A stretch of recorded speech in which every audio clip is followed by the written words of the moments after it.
This week's episode is brought to you by More Cute Stories Volume 6, Knott's Berry Tales. Hear Rolly Crumb talk about the creation of Knott's Berry Tales with, for the first time anywhere, a completely remastered audio ride-through. You can find it on Amazon, iTunes, and wherever audiobooks are sold.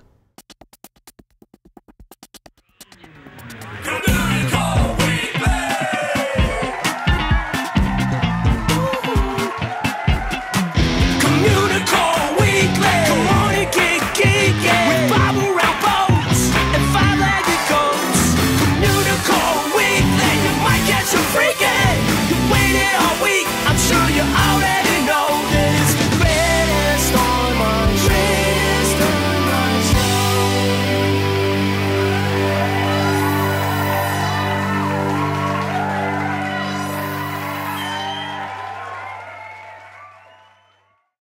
Hello and welcome to Communicore Weekly, the greatest online show and home of the world's first pair of independently born identical twins. I'm George. And I'm Jeff. And buona noche, George. What? Bedded milkshake? Wait, is that Spanish or Italian? I don't know what you said. I don't remember. Oh no. I thought you said buenos noches, but Buenas then I thought, noches well, no, is definitely Spanish. that's Spanish, yeah. But maybe I was trying to say something in Italian, but it came out Spanish by we could say accident. it's like Bella Notte. That's Yeah. like, from Lady and the Tramp. Okay, yeah, sure. Let's go with that. We'll go with that. That's sure. what I was going with. I was trying to tie it in with the history because, we're probably going to pronounce every single word wrong in the history. Because then it wouldn't be Communicore Weekly. That's true. That's pretty much our trademark, TM. Exactly. Copyright. Communicore Weekly. Mispronouncing words since 2012. Well, Dropping T's and dropping G's and dropping other letters things? in between. You got it. So, all right, yeah, we're not getting anywhere fast, so let's... Let's just do it. It's time for Disney History.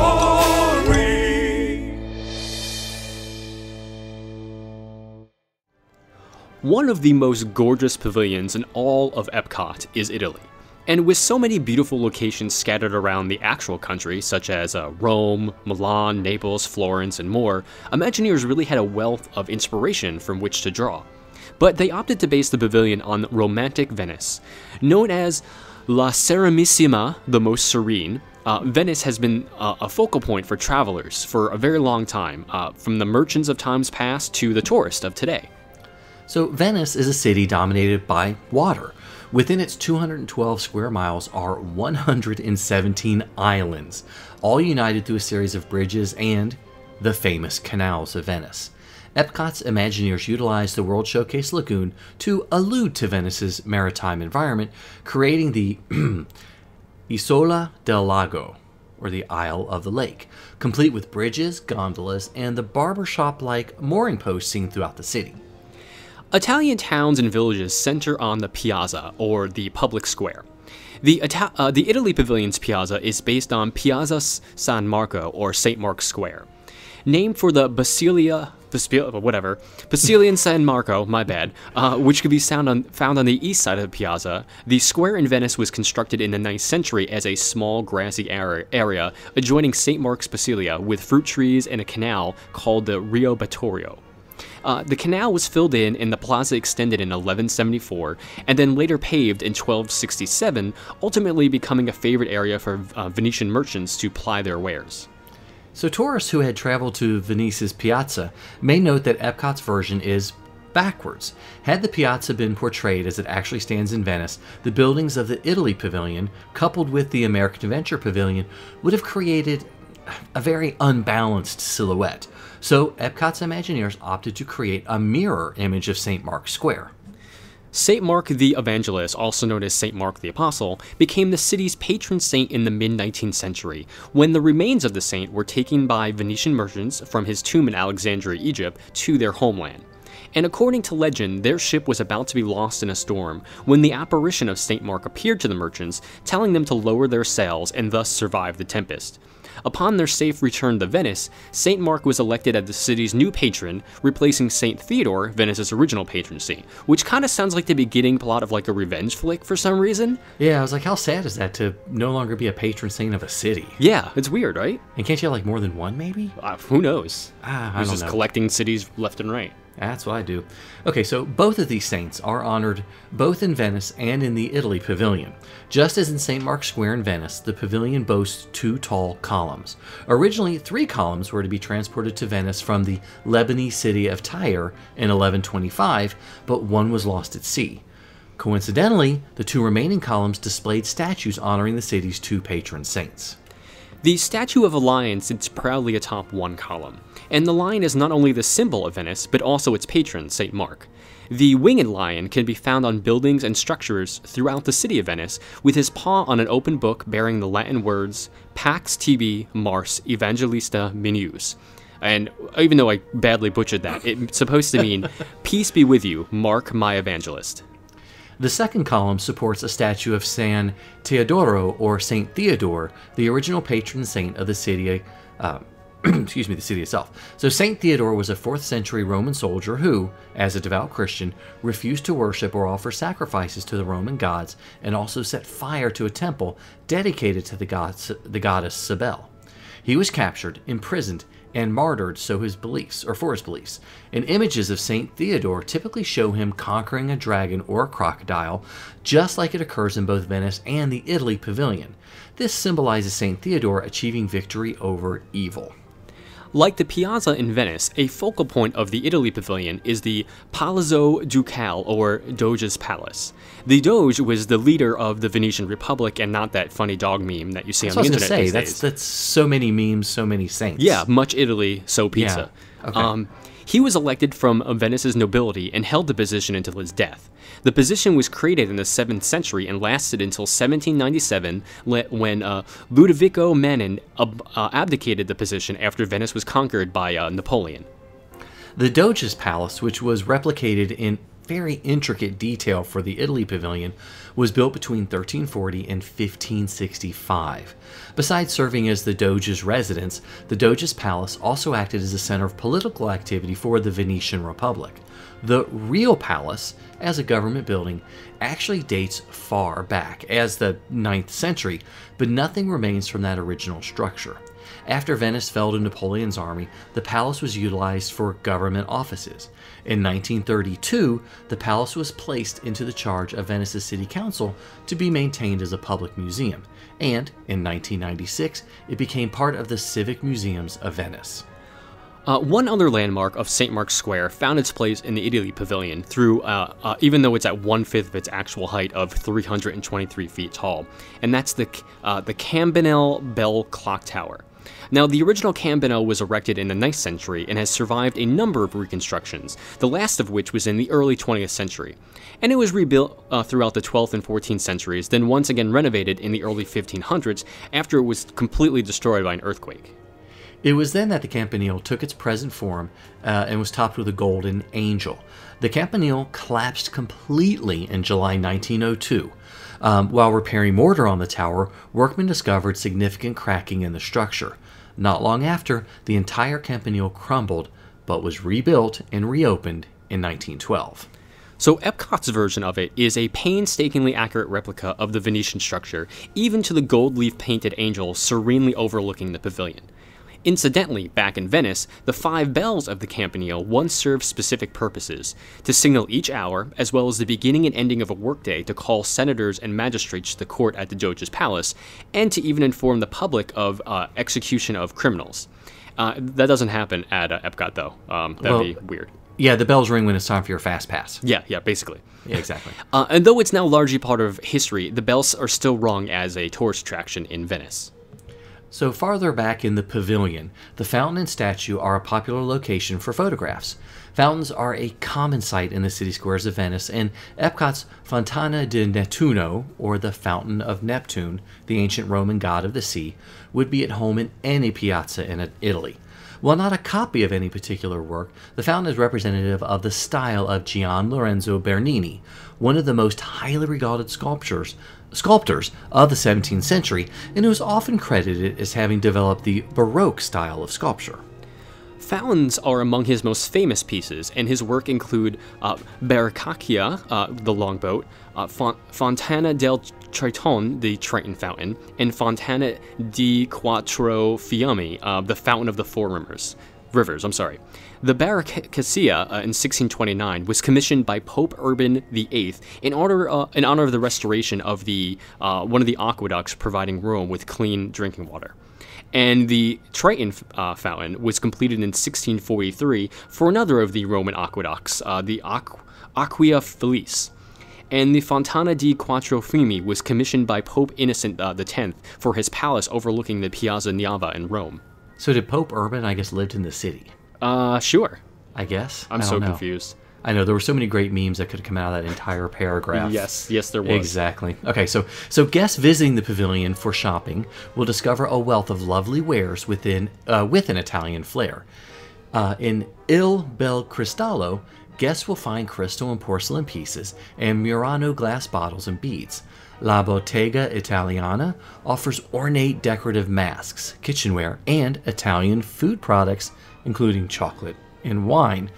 Guess two of our favorite things? Yeah, I think so. Sure, okay. So the Italy Pavilion also boasts some of the most popular restaurants in Epcot. Tutto Italia Ristorante's menu includes a variety of favorites such as minestrone soup, lasagna, spaghetti, cannoli, and tiramisu.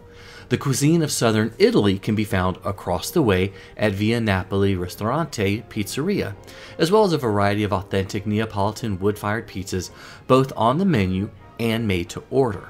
And for a quick, sweet treat, guests flock to the gelato kiosk for light Italian ice cream or perhaps even a cup of espresso, but not me, because then that will keep me up all night and make me a little hyper, and I know we don't want to see that. No, we don't. No. So, street performers are quite popular in Italy, and Epcot has brought their own engaging entertainment to the World Showcase.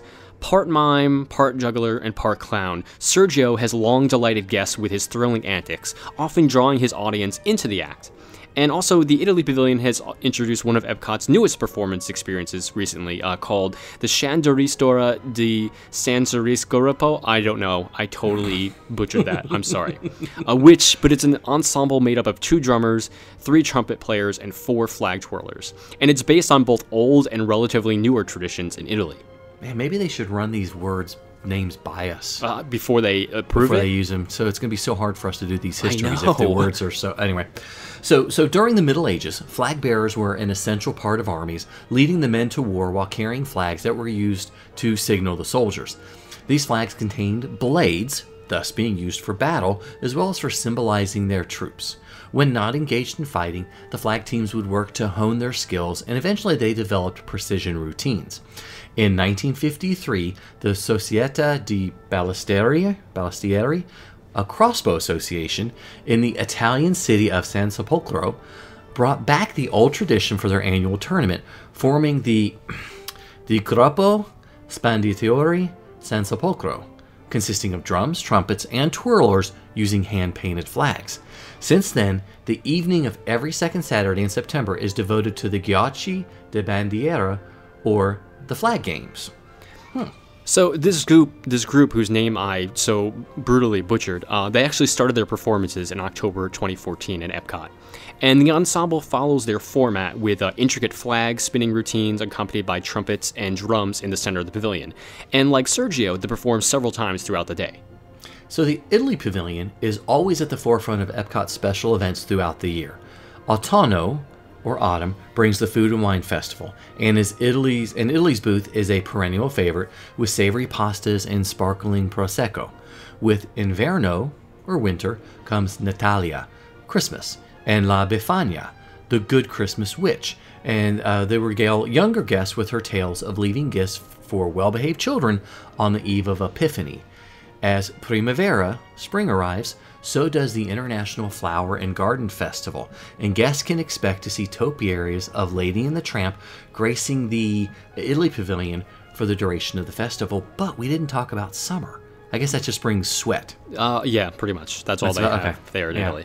Okay. So, regardless of the season and the reason for being drawn into delectable aromas from its popular Restorita, the colorful merchandise and its enticing mercicata, and the exciting performances of the talented artists, or the authentic architecture, everything else I'm butchering about it, a delightful palette of experiences await guests at Epcot's Italian Pavilion, and it is pretty cool. It's probably one of my favorites just to wander around in. It is, yeah, I like that one too. But we want to know what's your thought about the Italy Pavilion at Epcot. Epcot Center. Give us a call on the Communicore Weekly Goat line at 424-785-4628. That's 424-785-GOAT. He's a nerd, he's a geek, but we all like to hear him speak. So listen up to the words from his speech. It's George's Book of the Week. So remember those Choose Your Own Adventure books?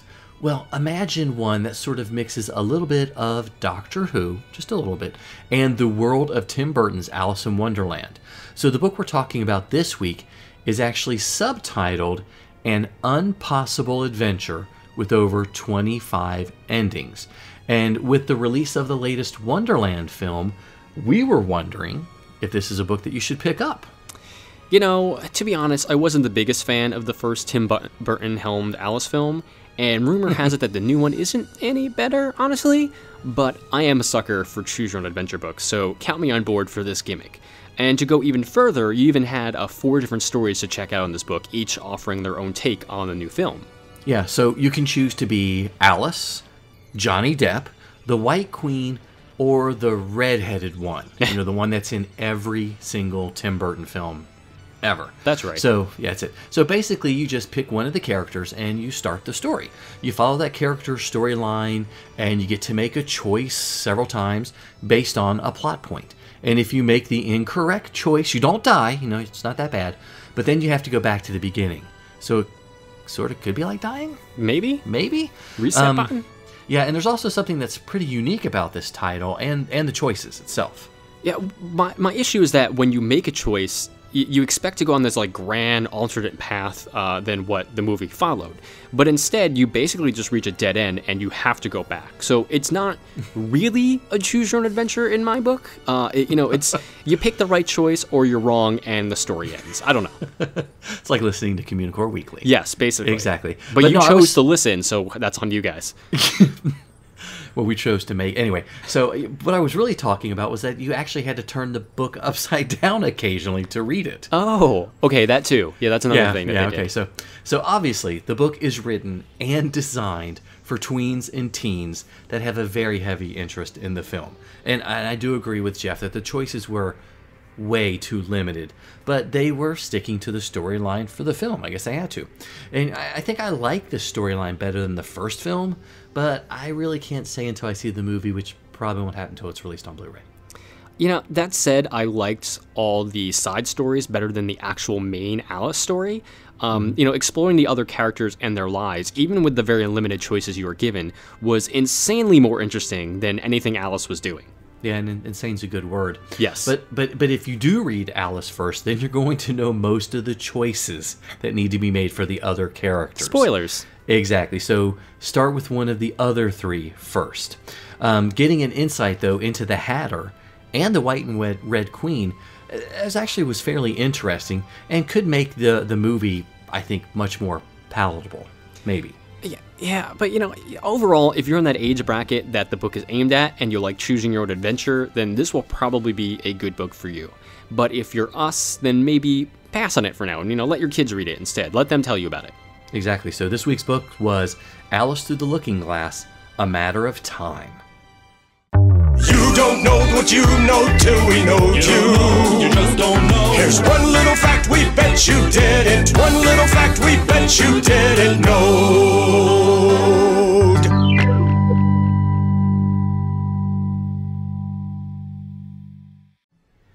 In 1799, 12-year-old Conrad Reed was fishing in Little Meadow Creek in Cabarrus County, North Carolina, when he found a 17-pound gold nugget. So news of the discovery spread, and many people migrated into the area, which led to additional gold strikes in the area near Charlotte, North Carolina. And by the early 1820s, the pursuit of gold in the Carolinas had become a major enterprise and led to one of the region's largest population booms. So the Carolina Gold Rusher roller coaster, built by Aerodynamics at Carowinds in 1973, was named in honor of the gold rush in North Carolina. Now we know you. Sometimes you might see it, sometimes you don't. Hey, look, what's that? It's a 5-legged goat. The new Disney Springs at Walt Disney World has a wealth of five-legged goats, some of them tying some of the old downtown Disney venues into this brand new story. For example, Cirque du Soleil's La Nouba has been there since 1998, but a new detail has actually emerged about it. So around the town center, there are posters for the town centennial, which happened in 1950. And on one poster for it, in the Deluxe Burger Place, there's a circus tent featured on the poster. It's kind of the main thing. But the tent is actually in the form of the Cirque du Soleil venue at Disney Springs. So it kind of like brings the old venue into the new story and, pretend it's been there since 1950. It's kind of cool.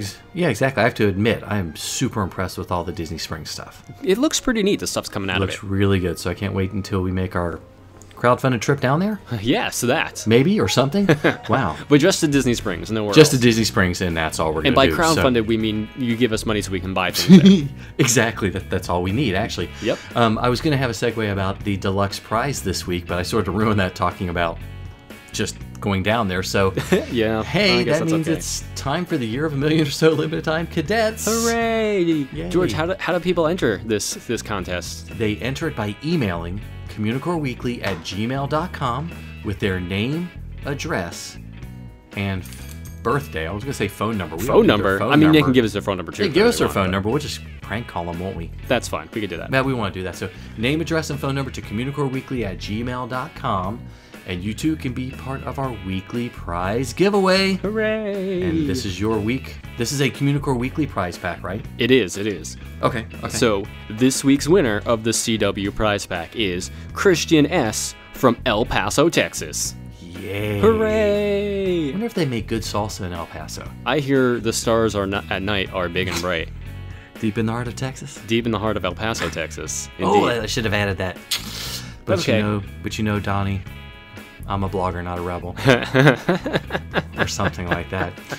Well, I guess this means we are at the end of another episode of Communicore Weekly, so thank you so much for watching and listening. Yeah, however you listen to the show, whether it's on YouTube, leave us a comment, or if you got it on iTunes, leave us a rating. We'd love to hear from you.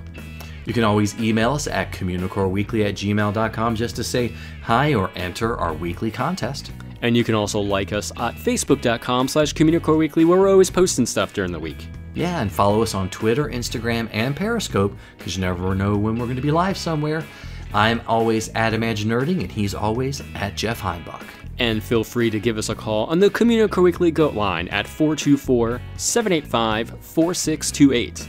And visit the Communa store at communicoreweekly.com, where you can pick up some awesome t-shirts and other things. And other things, yes. And other things. And there's still plenty of time to get your official cadet membership card and sticker by sending a self-addressed stamped envelope to Communicore Weekly, P.O. Box 432, Orange, California, 92856. And you can always visit patreon.com/Communicore Weekly to find out how you too can support the greatest online show. And for Jeff Heinbach, I'm George Taylor. And for George Taylor, I'm Jeff Heinbach. Thanks so much for listening, guys and gals. We'll see you next time on Communicore Weekly, the greatest online show.